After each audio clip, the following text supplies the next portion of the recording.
Bienvenidos al ciclo de conversaciones online del Consorcio de Salud y Social de Cataluña, 21 minutos sobre innovación, salud y medicamentos. Hoy nos acompaña la doctora María Jesús Lamas.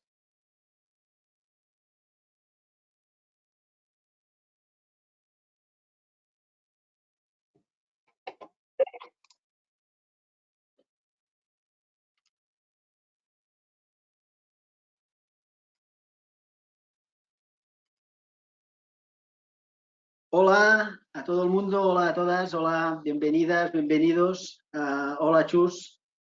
Hola, buena tarde. Bienvenidos, buena tarde a este ciclo de conversaciones online de 21 minutos, que ya te avanzo que siempre se nos hace muy cortito estos los 21 minutos. Esperemos a ver si hoy logramos hacerlo, pero en todo caso no pasa nada. Hoy tenemos a la doctora María Jesús Lamas. Ella es doctora en farmacia, es farmacéutica especialista en farmacia hospitalaria y actualmente y desde julio del año 2018 es la directora de la Agencia Española del Medicamento y Productos Sanitarios. Con ella vamos a conversar sobre la regulación del medicamento, tanto desde el contexto internacional como el contexto nacional. Es la quinta conversación que hacemos antes de el paro que vamos a hacer antes de agosto y para reemprender ya después en septiembre. Y como siempre, esta conversación durará 21 minutos, después habrá preguntas del público a las que podremos responder con tranquilidad. Y nada, bienvenido, bienvenida, Chus. Y antes que nada, lo que te quería preguntar, hablemos de la agencia, ¿no? Te quería preguntar cómo se gestiona un organismo tan importante como la agencia y qué valoración realizas de este periodo tuyo al cargo de este organismo. Bueno, moltes gràcies per la invitació y por el interés. Tengo que seguir en castellano. Bueno, estoy muy contenta de tener este encuentro. Sabía que iba a ser interesante y con preguntas muy estimulantes porque conociendo a Tony no podía ser de otra manera. Y esta pregunta pues casi nos coloca en la presentación, que cómo se gestiona la EMS. Es muy difícil abstraerse de lo que ha ocurrido en los últimos meses. En general yo podría decir que como toda dirección tienes que contar con un buen equipo, con buena gente. La agencia tiene un nivel científico-técnico excelente y tienes que tener un objetivo, una visión, lo que quieres llegar a ser, y para ello una estrategia, que en nuestro caso está definido en un plan estratégico aceptados para todos, para lo que queremos ser. Lo que queremos ser es una agencia reguladora que no sea pasiva, sino que sea un agente activo en fomentar la innovación en los medicamentos, productos sanitarios y lo que sea de su competencia y responsabilidad. Y para esto implica tener una voz reconocida en Europa, que nuestros evaluadores y nuestros técnicos tengan un liderazgo claro y todo ello con una finalidad última, que es protección de la salud pública. Y esto es muy importante porque nos puede diferenciar de otras agencias reguladoras que igualmente están próximas a la industria, pero que no tienen este foco principal de protección de la salud pública. Ahora que nos dices de otras agencias, ¿se deberían coordinar las diferentes agencias reguladoras con las agencias de evaluación de tecnologías? Y en particular, ¿cómo se coordinan estas agencias que son autonómicas con la Agencia Española del Medicamento? Bueno, antes os decía que para dirigir esta agencia necesitas primero la gente, el elevado nivel técnico y después el objetivo al que quieres llegar, y que esto normalmente se dibuja en una estrategia y te enseña el camino, lo que tienes que hacer, tus planes de actuación para poder llegar a ese objetivo, ¿no? Esto significa que en Europa también están haciendo lo mismo. Entonces, dentro del Comité Farmacéutico Europeo, que es un comité consultivo y asesor del más importante en prestación farmacéutica y en política farmacéutica de la Comisión Europea, dependiente de la Dirección General de Salud, pues se está discutiendo la estrategia farmacéutica en los próximos años. A la vez, en paralelo, la Agencia Europea y la red de agencias nacionales europeas estamos discutiendo también la agencia regulatoria. Y hay algunos aspectos en común que están en las dos mesas y que tienen que aclararse.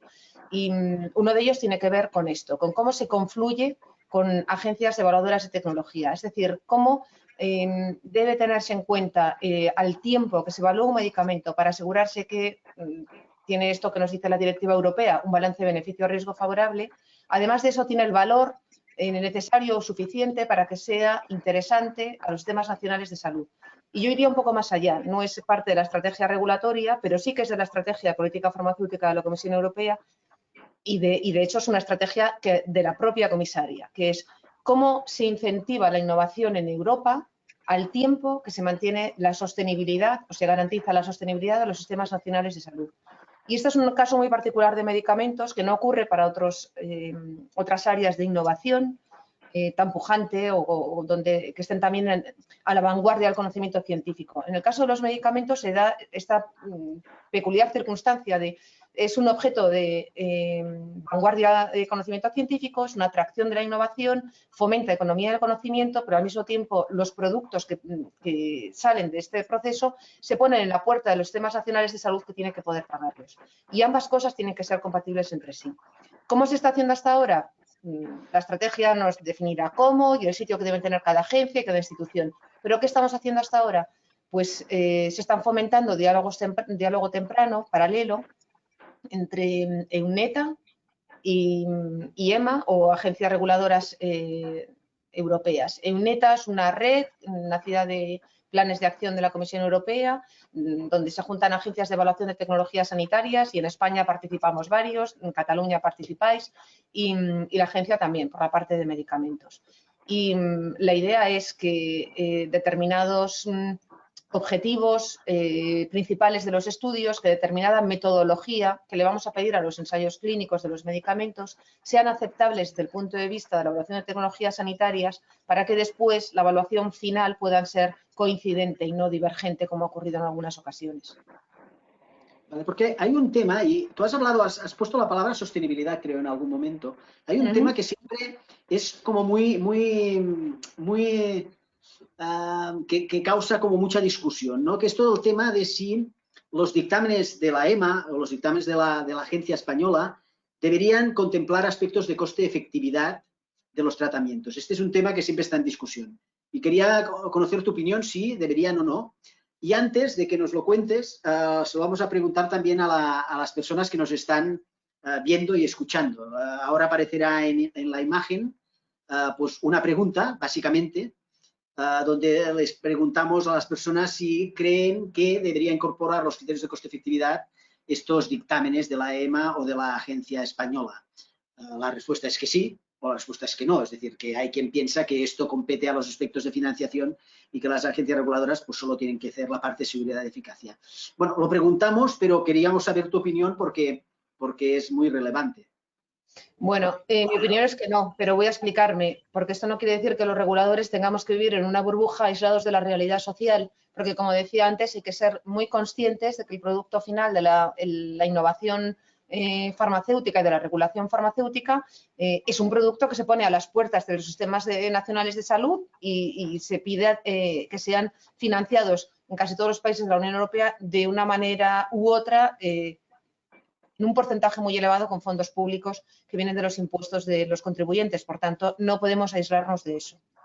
De todas maneras, creo que la solución no está en que se incorporen aspectos de coste-efectividad durante la evaluación en la agencia regulatoria, por muchos motivos distintos. Primero, porque la evaluación es única, europea y vinculante para todos los países. Y luego, las realidades socioeconómicas de cada país es distinto. No hay una unidad fiscal en la Unión Europea, es una unidad de mercado y es una unidad en la regulación de muchos productos que tienen que ver pues, con la protección del nivel de vida de los ciudadanos europeos o con la garantía del mercado único.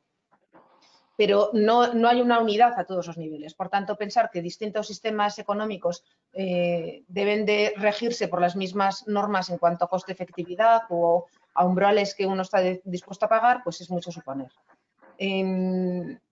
Tampoco creo que deba entrar la cuestión aquí porque lo bueno o malo que es un medicamento, lo que puede aportar en términos de ganancia de salud, debe de estar separado de lo que después va a costar cuando uno lo está midiendo. ¿Cuánto aporta en términos de ganancia de salud? ¿Es mejor que lo que hay? ¿Es suficientemente bueno para que se utilice? ¿Hay un subgrupo de pacientes donde debe utilizarse? El balance beneficio-riesgo es susceptible de ampliarse en su análisis o de llegar a ser más exigente de lo que es ahora, pero no porque se incluya la cuestión del precio. Ahora bien, Sabemos que la cuestión del precio se va a incluir después, es lo que yo decía. O sea, no somos naif, no vivimos en una burbuja aislada de la realidad social. Entonces, ¿cómo se deben combinar ambas cosas? Yo sí que creo que la experiencia de UNETA, que es un poco experiencia piloto de diálogos tempranos, debe consolidarse y debe ser una forma real de trabajar. Al tiempo que se están haciendo asesorías científicas regulatorias, puramente regulatorias desde la EMA, también tienen que hacerse asesorías desde el punto de vista de la evaluación de tecnologías sanitarias. Por poner un ejemplo, se está discutiendo si un medicamento, imagínate, en una asesoría científica, si el diseño del ensayo clínico debe tener como objetivo principal la mortalidad o no. Y dado que existen alternativas en el mercado para tratar esa patología, pues puede que Evaluación de Tecnologías Sanitarias diga, si no tengo un resultado final contundente sobre mortalidad, no me va a aportar nada sobre lo que ya hay, por tanto, para mí no va a tener valor. Y en la agencia regulatoria puede decir, pues efectivamente, a mí para demostrar que esto tiene un balance beneficio-riesgo suficientemente bueno, igual no necesitaba mortalidad, igual me vale otro indicador. Pero dado el momento en el que estamos y las alternativas que hay, pues podría ser necesario ponerlo. Entonces, este diálogo temprano entre las dos visiones, el que lo tiene que financiar y el que tiene que garantizar que lo que deja que se ponga en mercado es suficientemente bueno, pues debe encontrar puntos en común. Pero no nos olvidemos que la agencia lo que hace es decir que algo se puede poner en el mercado porque es suficientemente bueno. No es una recomendación de uso, no son guías clínicas. A mí me preocupa un poco cuando leo en titulares periodísticos, la EMA recomienda el medicamento tal para la indicación cual. Es una forma de sintetizar lo que hace la EMA, que es dar una recomendación positiva de autorización a la Comisión Europea, que luego autoriza, porque está muy lejos de recomendar lo que tiene que utilizarse. La EMA lo que hace es, esto se puede autorizar y se puede comercializar. La EMA, que como, bueno, supongo que todos sabemos, que la Agencia Europea funciona por comités que toman decisiones y los comités están formados por las delegaciones nacionales, es decir, la EMA somos todos. Y lo que dice, esto es suficientemente bueno para que los ciudadanos lo puedan utilizar y para que dentro de estas condiciones en que ha sido aprobado, el medicamento tenga más beneficios que daños. Y para estas indicaciones y en estas condiciones. No es que lo recomiende, no sé si lo he contestado. Muy bien, no, queda absolutamente claro. No sé lo que nos habrán contestado los asistentes. Bueno, mira, la mayoría está contigo, ¿eh? En una parte. El 61% cree que esto compete a los aspectos de financiación, aunque hay un 40% que casi dice que también se debería tener en cuenta. Pero vaya, yo creo que lo has explicado muy bien, sin negar absolutamente esto, pero que evidentemente cada uno tiene su papel. Retos de la agencia, ¿qué tenemos por delante? Bueno, tenemos un reto doméstico que seguramente es poco atractivo para contar y para despertar el interés, pero para mí es muy importante, que es darle la estructura necesaria para mantenerse en lo que está haciendo y para crecer y llegar a la aspiración que nos proponemos. La agencia, como muchas otras instituciones dentro de la función pública, pues está constreñida con los márgenes que esto pueda tener. Nosotros nos encontramos ahora con áreas de vanguardia en el conocimiento, con nuevas formas de evaluar medicamentos, con nuevas formas de desarrollar medicamentos. Y bueno, entre la audiencia seguro que hay gente que puede verse en situaciones que van a identificar bien lo que les digo, pero si nosotros necesitamos un especialista en análisis de datos, necesitamos bioinformáticos, expertos en biomedicina, que no necesariamente médicos, ni farmacéuticos, ni veterinarios, si necesitamos expertos en nanomedicina, ingenieros biomédicos, porque bueno, también no nos olvidemos de los productos sanitarios, pues al final te das cuenta que la puerta de entrada en la administración pública pues es con la forma que es, el tamaño que tiene, y por ahí pasas de determinado tipo de personas. No disponer de una autonomía en la gestión que le dé la versatilidad suficiente para atraer los mejores en su campo, para poder formar con tiempo a los nuestros y que puedan crecer hasta llegar a tener un nivel de dominio como el que han tenido muchos hasta ahora, y el que nos ha dado esta voz en Europa, pues es fundamental. Hasta ahora nos ha ido bien y, de hecho, no sé si la gente sabe que cuando se evalúa un medicamento en la EMA, también para las asesorías científicas, se piden realidad voluntarios para evaluar, ¿no? Entonces, los países, los delegados, se ofrecen y son sus pares, sus homólogos, los que le conceden la evaluación a un ponente y a un coponente, aunque luego se discuta entre todos. Para los que venís, los que estáis cerca de comisiones de farmacia, es muy parecido a una comisión de farmacia, realmente. hay un ponente y un coponente de la evaluación en concreto o de la asesoría científica en concreto y después se debate entre todos.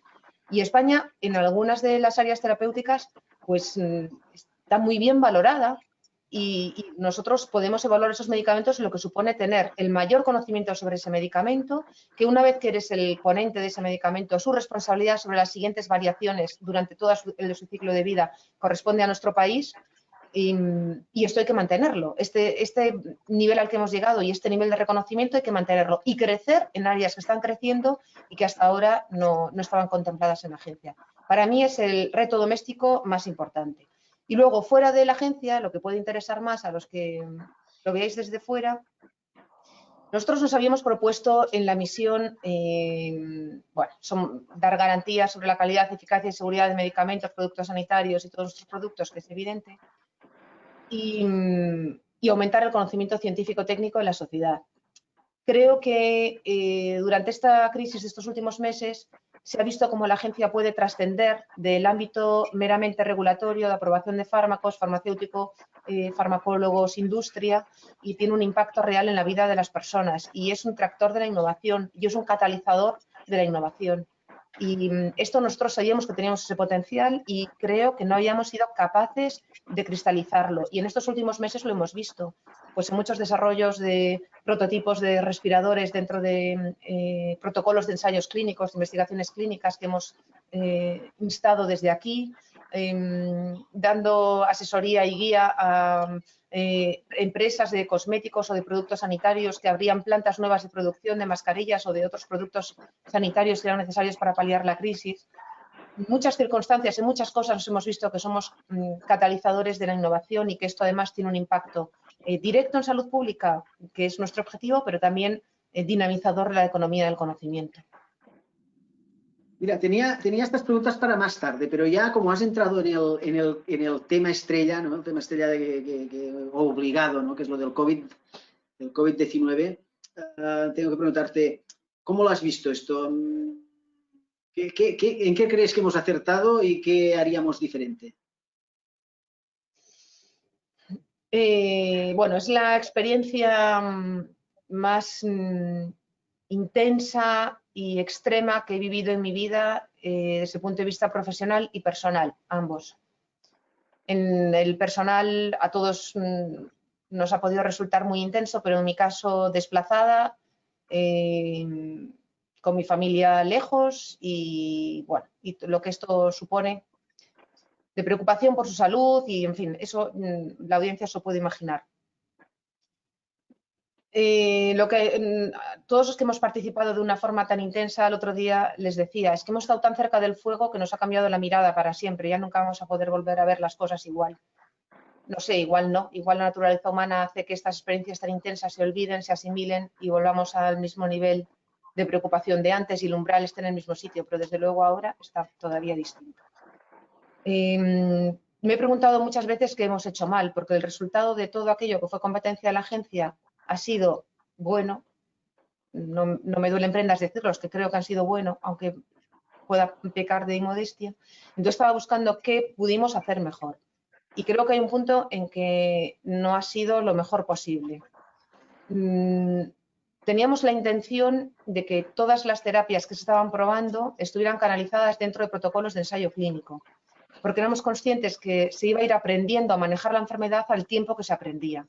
Y la forma de hacer que ese conocimiento se someta al método científico y por tanto sea analizable, reproducible, validable, pues es dentro de un ensayo clínico. Igualmente teníamos interés con estudios observacionales, es un segundo nivel de evidencia y es complementario al primero, pero nos interesaba mucho poner en marcha ensayos clínicos. Y nos han venido muchas solicitudes de ensayos clínicos con ideas muy parecidas, que deberían haber sido todas ellas el mismo ensayo. Hemos intentado que se unieran cuando nos llegaban los siguientes promotores y no siempre hemos podido. Hay que decir que tiene tanto mérito que la gente sometida a la presión asistencial que estaban en primera línea de fuego, para quienes desde luego esto también ha debido ser la experiencia más extrema de su vida, además quisieran hacer todo eso dentro de protocolos de ensayos clínicos que no lo puedes desalentar. Así que tuvimos que elegir y encontrar el término medio de, bueno, pues seguramente estamos haciendo más ensayos de los que desde el punto de vista metodológico es correcto, esto hace que tengamos Ns más pequeñas de lo que deberíamos, pero esto es mejor que no tenerlos dentro de ensayos clínicos y hasta aquí podíamos llegar. ¿Qué hemos hecho bien? Pues yo creo que lo que hemos hecho bien, pues yo creo que hemos sido una agencia muy empática, muy interconectada con todos, muy próximo a las necesidades de los profesionales sanitarios, de las comunidades autónomas, sus gestores, y muy próximos a la industria, al tejido industrial. Y esto nos ha facilitado hacer las conexiones necesarias para que unos den respuestas a los otros. Y creo que se notó durante, sobre todo en las semanas peores, con demandas brutales de medicamentos en la UCI, sobre todo para los pacientes intubados, que fue la parte respiradores y medicamentos para los pacientes intubados, fue lo más tenso de toda la gestión. Yo creo que ahí se notó que algunos de los que estamos en el equipo directivo venimos del mundo sanitario y conocemos muy bien los hospitales por dentro y conocemos cómo funcionan y sus necesidades. Y la verdad que recibíamos información por la vía convencional, la que corresponde, pero recibíamos mensajes de WhatsApp que teníamos los ojos puestos en los hospitales de nuestros compañeros, de los UCIstas, de los farmacéuticos, de la gente de los hospitales que nos iba trasladando su realidad. Y esto creo que nos ha ayudado a estar con los pies en el suelo e incluso anticiparnos a las necesidades que se iban a tener. Si no, no hubiéramos podido reaccionar para que la industria diera respuesta a demandas de incrementos de un 800% que ha habido en algunos de los medicamentos. Has hablado, Chus, de coordinación. ¿Cómo has visto la coordinación entre, y así también se lo preguntamos a las personas que nos escuchan y que están ahí, a todos los asistentes, ¿cómo has visto la coordinación entre la agencia española y la agencia europea y entre la agencia española y las comunidades autónomas? Mientras nos cuentas tu opinión, aquí tienen la encuesta para todo el mundo que quiera contestar y que también aprovecho que quien tenga alguna pregunta para Chus, porque estamos ya entrando en la fase final de la entrevista, a través de la pestaña hay una pequeña ventana que pone preguntas y podéis hacer las preguntas para ella. Bueno, yo si tuviera que contestar a esta pregunta, Tony, pediría poder contestar a las tres, aunque la primera y la tercera puedan parecer un poco incompatibles. Yo creo que hay una buena coordinación entre la gente de la Comisión Permanente de Farmacia, tanto del Ministerio de las Comunidades Autónomas y de la agencia. Hay una relación personal, la comunicación es rápida, pero se puede mejorar, porque es verdad que el sistema está fragmentado. Y esto no es necesariamente malo. El sistema fragmentado puede facilitar el acceso al sistema de los usuarios, por parte de los usuarios, pero es imprescindible tener una coordinación muy fina. Y quizá en la parte que es competencia exclusiva de la agencia no haya funcionado mal, pero igual en otros aspectos de gestión de la crisis se podría haber mejorado bastante. Y sí que es necesario, desde luego, trabajar en red y sí que es necesario ser muy generoso, poco localista y pensar que unidos somos más fuertes que separados. Muy bien. Bueno, pues no sé lo que nos habrán dicho nuestros asistentes. Pues bueno, pues esto, que básicamente la conclusión es que hace falta pues trabajar en red, agregar esfuerzos y eficiencias. Y bueno, aquí suspende un poco lo de la buena coordinación. Supongo que es también en cosas que habrá que trabajar. El otro día, Chus, te escuché en una entrevista o no sé dónde lo leí, pero que estabas muy ilusionada en el sentido de que podríamos disponer de una vacuna eficiente y accesible. Entonces te quería preguntar a ti también cómo lo ve las personas que nos escuchan, cómo de accesible y eficiente ves esta vacuna y cuándo crees que podremos disponer de ella. Sí, a ver, yo no sé si la gente lo sabe, entonces igual tengo que hacer un poco de introducción de qué está pasando con las vacunas. Nunca en la vida, nunca en la historia, ha habido una inversión, tanto pública como privada, tan alta, una movilización de recursos como esta para disponer de vacunas contra el COVID. Esto significa que hay muchas compañías, las grandes productoras de vacunas tradicionales, pero también biotecnológicas, que se han puesto a trabajar y que al tiempo que están haciendo la investigación están produciendo a riesgo. Esto significa, disponer de una vacuna no implica únicamente tener un buen producto, un buen prototipo que hace la preclínica, el ensayo fase 1, el ensayo fase 2, el ensayo fase 3, la vacuna presenta un balance beneficio-riesgo favorable y, por tanto, una autorización y se puede comercializar. Esto estaría muy bien, pero estamos hablando de que ahora hay que tener vacunas que puedan vacunar pues, a prácticamente la totalidad de la población mundial, quizá 5.000 millones de personas. Y el escalado de producción al que es necesario llegar, pues es que no tiene precedentes. ¿Por qué creo que la vamos a tener pronto? Porque las compañías están, al mismo tiempo que hacen su desarrollo clínico, están produciendo a riesgo cientos de millones de dosis de vacunas, de manera que si el ensayo clínico, si el desarrollo clínico sale positivo, ese mismo día ya habrá vacunas para empezar a vacunar a la gente. No el primer día a todos, desde luego, será progresivo, pero sí que habrá vacuna disponible. Que el ensayo clínico, los ensayos clínicos no salen favorables, pues se pierde el riesgo. Por eso hay tanta inversión pública para compartir ese riesgo y para ayudar a las compañías a financiar el incremento de la capacidad de producción, las plantas de manufactura. Esto es muy Otra cosa que ha novedoso. ocurrido, perdón. Esto es muy novedoso esto, ¿no? Porque no pasa corrientemente que alguien produzca a riesgo, ¿no? Es decir, nadie va a fabricar antes de saber si esto va a estar autorizado. Yo creo que no ha pasado nunca. Es la primera vez. Muy curioso. Continúa, por favor, que esto estamos escuchando.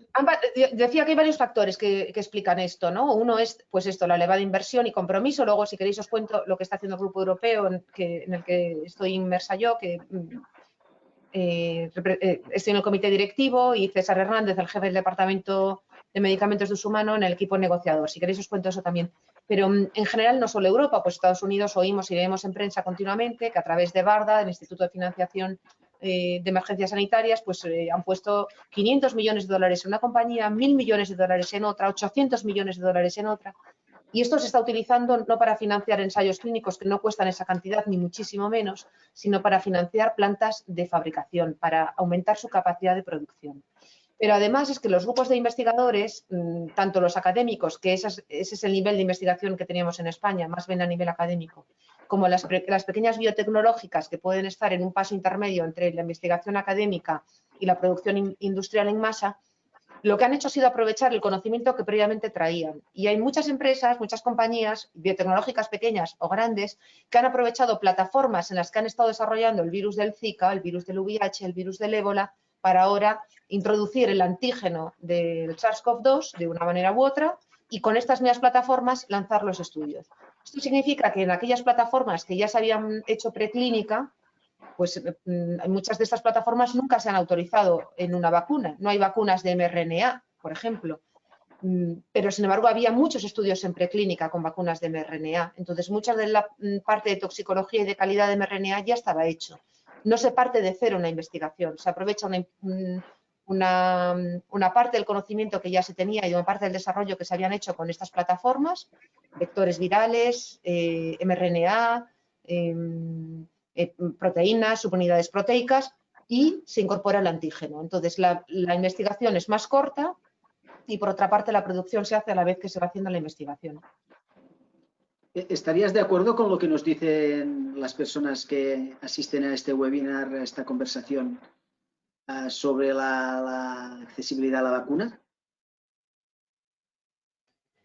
Parece ser que la mayoría dice que sí. Antes de un año, esto es julio del 2021, sí, vamos a tener con alta cobertura y antes de un año. O sea, tú hubieras apostado por la primera, ¿eh? Seguro la segunda, pero yo creo que estamos en condiciones de que alguna de las vacunas que están en desarrollo, es que hay vacunas que se van a presentar a evaluación a la EMA en el primer semestre del 2021. Bueno, entonces, ya has visto, de todas maneras, ya has visto que tenemos una audiencia poco pesimista, ¿eh? No, solo hay un muy 2%, ¿eh? Sí. Sí, no, tener una vacuna antes de un año o no va a implicar que las que van más avanzadas salgan positivas en sus ensayos clínicos. Es verdad que esto aún no lo sabemos, hay que verlo. pero si alguna de ellas sale positivo, habrá dentro de un año. Y si no, hay otras que van un poco más retrasadas y que son plataformas pues más consolidadas, con vacunas ya autorizadas, con más probabilidad de que salga positivo, y esas estarían antes de 2 años.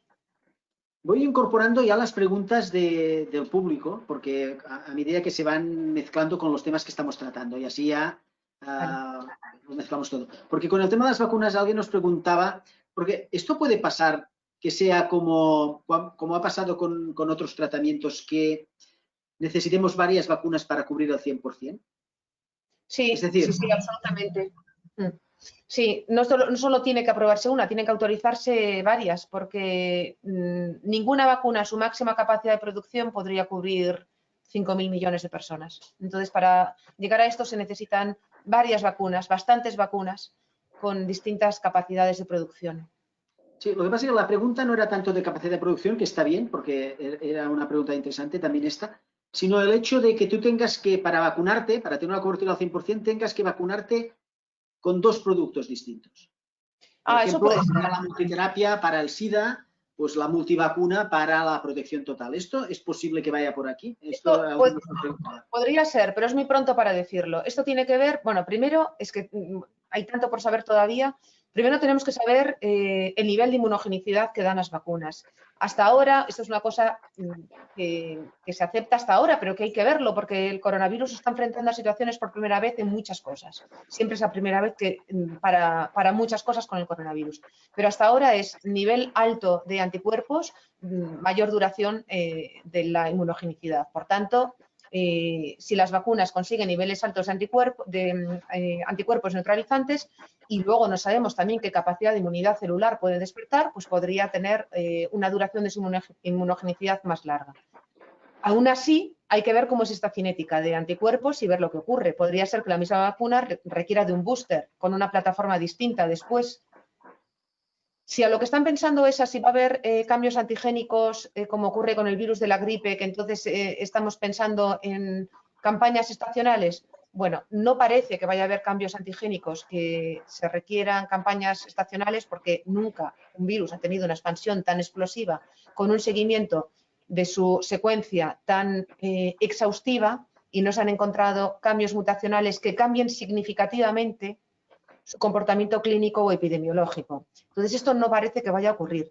Lo que sí podría ocurrir es que la duración de su inmunidad pues sea limitada en el tiempo, y entonces haya que recurrir a vacunar otra vez, pero sería la misma vacuna. Mientras no haya cambios, no es como la gripe, que tienes que ir adaptando a la cepa o a los serotipos del año. Además, preguntas. Bueno, yo mientras hago las preguntas ya me voy disculpando, porque lo de los 21 minutos no hay manera de, o sea, lo vamos a alargar, ¿eh? Es decir, vamos a alargarlo porque no voy a dejar de preguntarte todo lo que nos pregunta la gente, y además ya lo he mezclado con el guión, o sea que ya estamos ahí en medio de un caos, ¿eh? Al menos desde el punto de vista de tiempo. Si tú puedes alargarte un poco, a nosotros nos va muy bien porque tenemos varias preguntas. Una de las varias preguntas se refiere al tema de desabastecimientos, que esto da para un día, porque realmente es una de las preocupaciones actuales, ¿no? En cómo podemos garantizar el suministro de determinados medicamentos que en algunos momentos pues, hay cortes de producción o que se producen desabastecimientos. Y bueno, sí que estabais haciendo un poquito desde la agencia. Esta era la pregunta. Sí, como dices, tienes toda la razón, esto da para hablar mucho, muy largo, y además es un tema agradecido, porque creo que hay mucho que trasladar, y me gustaría que la gente tuviera una visión amplia del problema y no únicamente el pico del iceberg. Nosotros cada 6 meses, de hecho debería haber salido ya, pero debe estar a punto, publicamos el informe semestral donde hacemos un análisis, por ejemplo, de las causas y del tipo de impacto. El número de notificaciones no ha disminuido, pero lo que conseguimos que vaya disminuyendo es el número de las notificaciones de desabastecimientos con impacto menor. Las causas son las que el titular de comercialización notifica y declara como causa de su problema de suministro. Y cuando no lo notifica o no nos parece claro, indagamos y preguntamos. Pero queda por saber lo que llamamos, lo que en la Unión Europea dice las causas raíz. ¿Cuáles son las causas raíz? Entonces, si quieres poner una solución global al problema de desabastecimientos y no parcial, ir cubriendo, que es lo que podemos hacer a un nivel nacional o local, hay que ir a la causa raíz. Y la causa raíz no está muy clara y no es una cosa, no es sencillo, no es únicamente una política de precios, que hay mucha tentación a pensar eso, son muchas más razones. Hemos visto durante el COVID que tenemos una dependencia de terceros países de producción, de toda la cadena de producción enorme. Hay principios activos que no se sintetizan en Europa y todo lo que se consume en Europa, o más del 90% de ese principio activo en concreto, viene de países asiáticos. De otros principios activos que no son innovadores se consume mucho fuera. Esto lo podemos ligar ahora también con lo que hablábamos al principio, que tienen que hacer las agencias reguladoras cuando están evaluando medicamentos nuevos, tienen que tener en cuenta la posibilidad de precio, ¿no? Las primeras preguntas que me decías. Bueno, lo que tenemos que ver es qué valor tienen estos medicamentos. ¿Son críticos y esenciales para nosotros? ¿Podemos permitir tener una dependencia de terceros países y llegar a este momento y no tener cisatracurio para nuestros pacientes? No es el caso, ¿eh? Cisatracurio se sintetiza en España y de hecho esa seguramente es una de las grandes ayudas para haber podido dar respuesta. Pero en otros principios activos igual de críticos sí que nos ocurre. En la Unión Europea hay grupos que están trabajando ya previo a lo del COVID sobre desabastecimientos y nosotros estamos inmersos en ellos.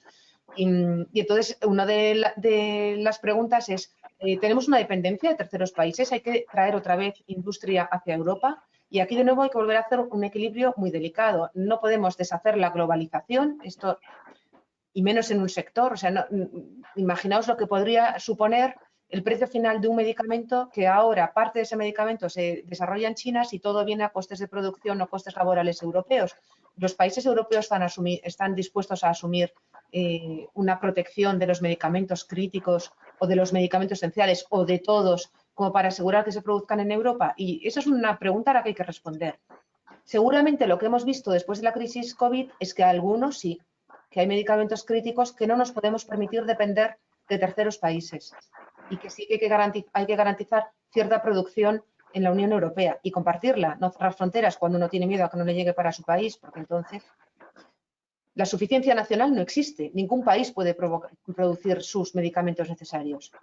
Un enfoque europeo pues es más posibilista. Entre toda Europa puede que podamos producir medicamentos llamados críticos, pero todos seguramente no. Y esto me lleva a otra cosa que creo que es muy importante decir. Yo sé que los desabastecimientos generan mucho malestar y que la gente cuando llega a la farmacia quiere encontrar su medicamento, el que siempre va tomando, con la misma caja, el mismo color, el mismo nombre, sea genérico o sea original. Pero igual también tenemos que pensar que si no estamos dispuestos a pagar por estos medicamentos un plus, lo importante es que tú tengas cubierta tu necesidad médica. Lo que importa es si tú te estás tratando debidamente tu antihipertensión con tu IECA, el concreto, o con tu ARA2, el concreto. Que luego cambie la marca o no, no voy a quitarle importancia a lo que esto afecta a la gente, sobre todo mayor, que se asocia a los colores, las cajas y lo que esto puede afectar a la adherencia al tratamiento, que lo sé. Pero ojo, pongámoslo en orden, porque de todas las prioridades, por lo que es importante tener pues 18.000 medicamentos que hay en España con 30 y pico mil especialidades, realmente lo que importa es que tengamos para tratar todos los problemas médicos y empezar a asumir que si no hay un cambio de raíz importante en la fabricación de estos medicamentos genéricos, nos van a faltar medicamentos cuando vayamos a la farmacia, la marca que queremos. Lo importante es que no nos falte el medicamento que tratamos. Mira, ahora hay algunos farmacéuticos comunitarios que nos preguntan, tengo aquí las preguntas, ¿cómo has visto el papel de la farmacia comunitaria en la gestión de la crisis COVID? Impresionante, impresionante, para quitarse el sombrero. Emocionante, la verdad. Como farmacéutica, orgullosa. Yo siempre decía cuando estaba en el hospital que a los farmacéuticos nos conocen por las oficinas de farmacia, no por el hospital. Que en el hospital somos muy pocos y nos conoce nuestro entorno inmediato, pero la sociedad conoce al farmacéutico al que está acostumbrado a ir y que es el profesional que relaciona con el medicamento. Más del 98% de las farmacias se han mantenido abiertas como un servicio de salud, con lo que esto ha supuesto de riesgo de su propia integridad, igual que el resto de los profesionales sanitarios en centros de salud y en hospitales, no menor. Pero entiendo, porque lo he visto, lo vi en la farmacia de mi barrio, Habrá farmacias que desde el punto de vista de sus beneficios te lo haya compensado, pero en otras no. Y esto lo he visto. Y están abiertos porque son un servicio de salud y cumplen con su deber. Y creo que esto ellos también lo habrán percibido. Algunos de los agentes que hemos participado en estos meses, al menos entre quienes nos han visto de cerca, hemos salido fortalecidos. Y yo creo que los farmacéuticos de oficina de farmacia son unos de ellos. Muy bien. Tenemos aquí una pregunta que nos dice que en la Comisión de la Reconstrucción Económica se menciona poner en marcha una red nacional de evaluación de medicamentos en coordinación con las comunidades autónomas. Y nos preguntan cuál es el rol de la agencia y cómo se va a implementar esta medida. Bueno, pues no tengo una contestación definitiva para esto. La agencia en esto, como en cualquier otra consideración que tenga que ver con los medicamentos, dará el soporte técnico y el conocimiento técnico, porque es aquí donde reside. Y esta red de evaluación la coordina la Dirección General de Cartera y Farmacia y veremos en qué se consolida. Vale, después hay un par de preguntas sobre el tema de cómo se ha vivido desde la agencia el tema, por un lado, de material sanitario, cuando tienes que todo el tema de protocolización, bueno, básicamente aquí nos hablan incluso de procesos de fraudes de material sanitario, es decir, un material sanitario, cuál es bueno, cuál no es bueno, que supongo que aquí habrá habido de todo. Y después también con los tratamientos farmacológicos, que esto ya no es tan, sino ya es más de evidencia o de protocolos clínicos ante la utilización, por ejemplo, como la hidroxicloroquina o estos temas. Vale, os hablo de los dos. Bueno, de material, lo apunto para no olvidarme. De material sanitario no sé si todo el mundo lo sabe, pero por si acaso vamos a hacer alguna introducción para enmarcarlo. Los productos sanitarios sí son competencia de la agencia. Productos sanitarios, todo aquello que puede, y esto os va a sonar a todos, pues prevenir, tratar, curar, aliviar un problema de salud, pero que no sea por medios farmacológicos, inmunológicos, o sea, por los medios que lo hace un medicamento. Es decir, una mascarilla FFP2 no es un producto sanitario. Como es mascarilla, se puede confundir con la mascarilla, pero la mascarilla quirúrgica que pretende no enfermar al paciente, es decir, prevenir una enfermedad, pues esto es un producto sanitario. Esta disquisición puede ser quisquillosa, pero así es la regulación, y así bebemos de las fuentes europeas y así es. Entonces, hablando de productos sanitarios, de lo que sí es competencia de la agencia. Otra diferencia con los medicamentos es, los medicamentos se evalúan y se autorizan por autoridades y se vigilan una vez que están puestos en el mercado por autoridades. Tanto autoridad, Agencia Europea, Agencia Española de Medicamentos, Comisión Europea en el caso de centralizados que nos autoriza y farmacovigilancia en los países, en nuestro caso a través de los centros autonómicos coordinados por la agencia. Los productos sanitarios no los autorizan autoridades, se evalúan por organismos notificados, que son entidades independientes que sí son supervisadas, auditadas y autorizadas por autoridades. Y una vez que están puestos en mercado, se vigilan, digamos que sería como la farmacovigilancia, pues la vigilancia de productos sanitarios por autoridades, vigilancia de mercado y vigilancia de incidentes adversos.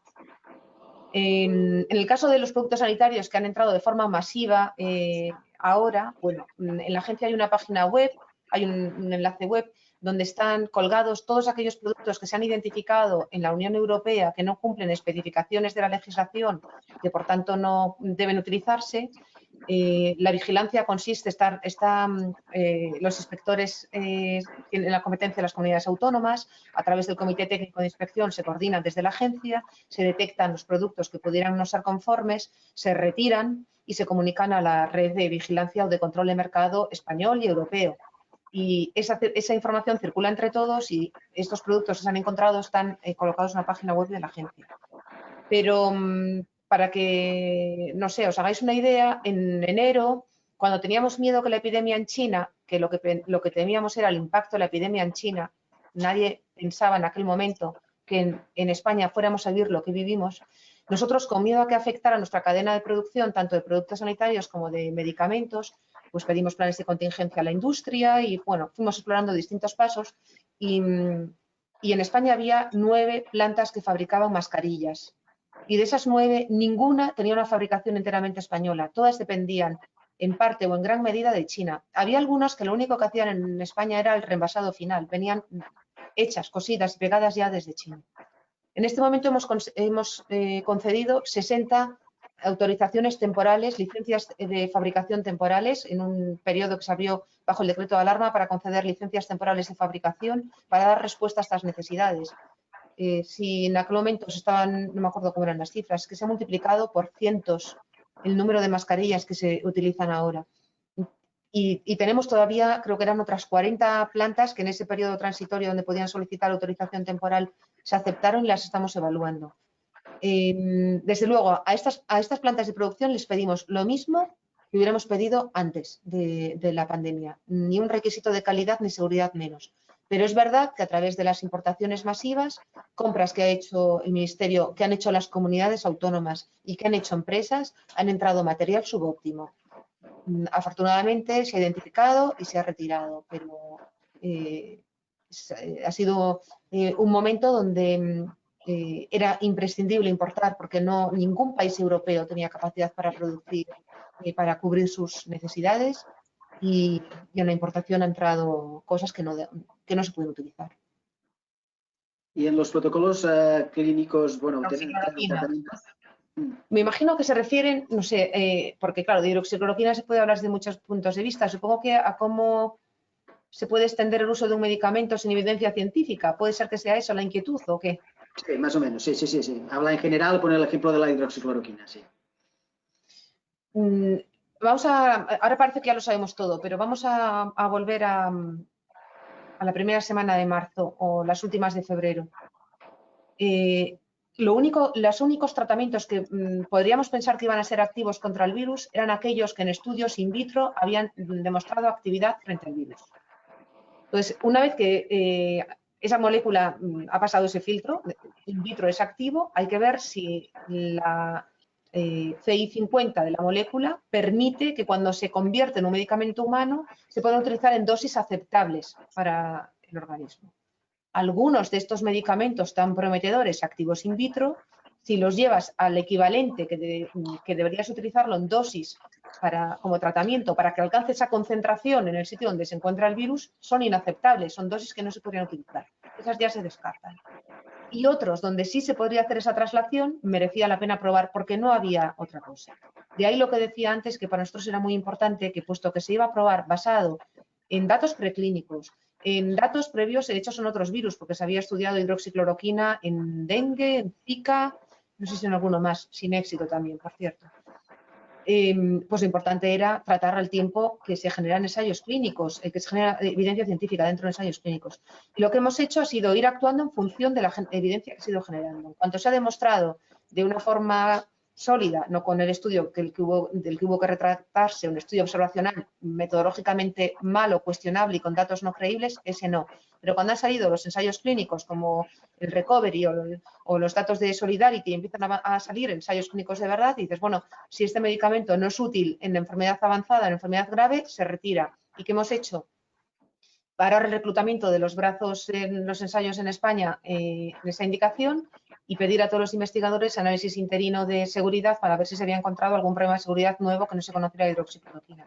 Esto no lo ha habido, por tanto, que se siga en activo en aquellas otras situaciones u otro tipo de indicación donde no había una evidencia sólida. Llegó el estudio promovido por Oriol Michá, no es útil en prevención secundaria, pues se suspenden los brazos de prevención secundaria de otros estudios. Queda la duda ahora todavía en prevención primaria y en enfermedad leve, que deben ser los estudios que quedan en activo. Se va actuando a medida que se va generando conocimiento. Hay alguien que te siguió tu intervención en la Comisión de Sanidad, que parece ser que dejaste entrever que algunas compañías españolas iban a participar en partes de la producción de vacunas de COVID. Y la pregunta que nos hace es si nos puedes dar más datos y si esto va a tener impacto a la hora de acceder a las vacunas por parte de los ciudadanos de este país. Esa es muy buena pregunta, la última parte. Bueno, lo único que puedo decir es lo que ya es público, que hay una compañía que va a hacer el fill and finish de Moderna. De Moderna, sí, está pensando en ver si voy a meter la pata. que es Rovi, pero hay más compañías que están en contacto, compañías internacionales que hacen vacunas, en contacto con compañías españolas que tienen una capacidad muy alta de estériles, plantas de estériles importantes, en algunos de liofilización. Es verdad que no se está pensando en liofilizar, que la forma en que se van a estar dispuestas estas vacunas van a ser congelados o en frío, pero de momento no liofilizado, porque eso es un cuello de botella en la producción que lentece la producción. Y hay más compañías españolas que están en contacto y otras que están en contacto también para otras fases más avanzadas de la producción, pero esto ya se verá, porque es información de ellas, no es mía. ¿Y esto va a facilitar el acceso a esas vacunas por parte de España? Pues yo creo que no necesariamente, porque España decidió adherirse al Grupo Europeo de Acceso a las Vacunas, negociamos como un grupo conjunto, hay una voz única de contacto con estas compañías y con algunas se firmarán acuerdos y con otras no, independientemente de que su capacidad que una parte de su producción se haga en España. Ahora, es muy cierto que el acceso a estas vacunas depende de que se produzcan en Europa, que el objetivo de con qué compañías va a negociar la Comisión Europea, el grupo en el que estamos, con aquellas que tengan capacidad de producción en Europa. No vamos a arriesgarnos a negociar con compañías que produzcan en otro continente, que en un momento dado anteponga sus intereses a los del resto de la humanidad y no permita que esa vacuna llegue aquí. Entonces, tener capacidad de producción, tanto del manufacturing del granel, como de la fabricación del granel, como en la fase final que llaman fill and finish, que es el envasado y acondicionado, en Europa es fundamental. Oye, yo voy a cerrar el capítulo bueno, voy a cerrar las preguntas porque no paran de llegar preguntas de vacunas, pero bueno, yo te las hago porque me parece que si la gente las pregunta es para que las respondamos. Hay una pregunta es si ahora con la vacuna de la gripe va a haber incompatibilidades con la vacuna del COVID. Esta sería una pregunta. Y la otra sería, ¿cómo prevés la, entre comillas, guerra o batalla para la obtención de la vacuna entre países? Que un poco ahora ya nos lo referías. Vale, con la vacuna de la gripe los vacunólogos dicen que no va a haber incompatibilidad y no me atrevo a añadir más. Y con las batallas entre países, creo que quedará lo que decía, hemos apostado por la opción europea, por estar dentro del grupo europeo. La idea de este grupo es hacer una especie de, bueno, un acuerdo con cada compañía por la cantidad total que la compañía pueda poner a disposición de los europeos y un reparto proporcional a la población de los países que firmen ese acuerdo. No todos los acuerdos con las compañías los tienen por qué firmar todos los países, porque pues no todos tienen las mismas necesidades y la variabilidad en Europa es enorme, hay países muy pequeños, con muy poca población y que firmar con dos compañías de dos plataformas distintas les puede resultar suficiente. Nosotros necesitaríamos más, claro. Esto bueno, nos da una tranquilidad de que vamos a tener un acceso justo y equitativo a las vacunas. Pero además hay que pensar que la Unión Europea tiene una vocación de cooperación global y España también. Lo ha demostrado como donante en la llamada a la cooperación con Gavi y con CEPI de la Unión Europea. Esto es una pandemia global, no afecta únicamente a España ni a la economía europea. Mientras todo el mundo pueda estar afectado por este